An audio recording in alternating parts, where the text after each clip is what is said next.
ఇలా ఎవడో వాడు కనీసం వాడి పేరు చెప్పుకోడు, కనీసం వాడు తండ్రి పేరు చెప్పుకోడు, తల్లి పేరు చెప్పుకోడు, ఎక్కంచెలు మాట్లాడుతూ చెప్పరు.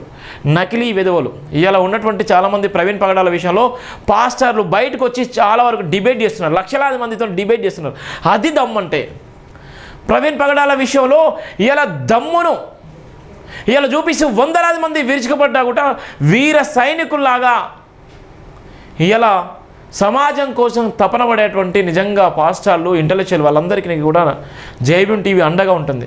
జైభీం టీవీ ప్రవీణ్ పగడాల విషయంలో తీసుకున్నటువంటి నిర్ణయాలు, ప్రవీణ్ పగడాల విషయంలో మొత్తం రాసినటువంటి వార్తలు, జరిగినటువంటి స్టోరీ నుంచి ఎండ్ అయ్యే వరకు కూడా, కేసు క్లోజ్ అయ్యే వరకు కూడా పోలీసులు ఆడినటువంటి డ్రామాలు, ప్రభుత్వం ఆడించినటువంటి స్క్రిప్టు, ఇలా ఉన్నటువంటి పెద్దలు ఆడినటువంటి డ్రామాలు అన్ని సమాజం అన్నీ గమనించింది. మనువాదులకు మింగుడు పడలేదు. అందుకోసమే నా దగ్గర ఉన్నటువంటి ప్రతి ఎవిడెన్స్